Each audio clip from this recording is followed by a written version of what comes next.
Ek is Pastoor Charlie en hierdie is die Warrior Podcast. Kom geniet saam met my inspirerende boodskap uit die woord van die Here. Goeiemôre, vertrou dit gaan goed. Het jy ook al gehoor dat iemand sê, hoekom moet ek jou altyd al 100 keer vra, voordat jy hoor, voordat jy luister, voordat jy doen, wat ek jou gevra het om te doen? As iemand so stelling maak, meen dit dat dit wat hy vra, of dit wat hy wil hê jy moet doen, vir hom belangrik is. Nou daar word gesê dat in die woord van God staan dat 365 keer, moenie vrees nie. Dit sê vir my, dis belangrik dat God wil hê, ek en jy moet weet, dat ons nie moet vrees nie. Hoekom is dit vir God so belangrik? Want waar vrees inkruip, maak dit ons geloof dood, en waar daar geen geloof is dit onmoontlik om God te behaag. Wanneer kruip vrees in? Wanneer ek en jy op ons laagste is, wanneer ek en jy op ons swakste is, wanneer ek en jy dink daar is vir ons geen uitweg nie. Hoor wat sê 2 Korintiërs 12 vers 9 sê vir ons, sy antwoord was, my genade is vir jou genoeg, my krag kom juist tot volle werking wanneer jy swak is. Daarom sal ek baie liewer oor my swakhede roem, sodat die krag van Christus my beskutting kan wees. Hoor mooi, wanneer ek en jy swak is, en wanneer ek en jy ons geloof so bietjie klein raak, is dit nie nodig om paniek gevange te raak nie. Want wanneer ek en jy swak is God jy sterk. Dit laat my dink aan die verhaal waar Joshua Jerigo moes ingaan. En ons sien dat op daardie oomblik toe God vir Joshua sê, gaan Jerigo in, moes hulle deur die Jordaanrivier gaan. En ons sien dat die Jordaanrivier was in volle vloed. Nou ek en jy albei weet, jy swem nie in 'n rivier wat besig is om te vloed nie. Dit is moeilikheid soek.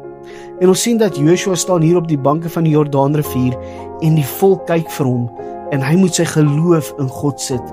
Hy dalk moes daar vrees gewees het, dalk het hy gedink hierdie is onmoontlik, maar hy het sy geloof in God gesit en die woord sê toe sy voet daar die water tref, toe droog die Jordaanrivier se water op en hulle kon op droë grond deurloop na die ander kant toe. Wat vir my so mooi is, daar was nie eens modder tussen hulle tone nie. Hulle het op droë grond na die ander kant toe geloop. En 'n mens sal dink, wat 'n wonderwerk is dit nie. Nou kan hulle die belofte van God ingaan. Maar toe hulle aan die ander kant kom, toe's daar by Jerigo die stadsmure, en hulle sê dat hierdie stadsmure was 76 voet hoog. Nou dit is baie hoog. En hulle sê dit was so breed dat 2 strydwaans langs mekaar op hierdie mure kon ry. Hier is 'n probleem. Hoe gaan hulle hierdie stad ingaan as hierdie mure so hoog is? Dis onmoontlik. En hy moet weer sy geloof in God sit. En God sê vir hulle, loop vir die volgende 7 dae, elke dag 1 keer om hierdie stadsmure, en op die 7de dag 7 keer. Nou wat vir my baie mooi is, toe hulle so om die stad loop, toe sê Joshua vir hulle, luister baie mooi, nie God nie, maar Joshua sê vir hulle, wanneer ons om hierdie stad loop, sê julle nie 'n woord nie. Julle doen dit in stilte.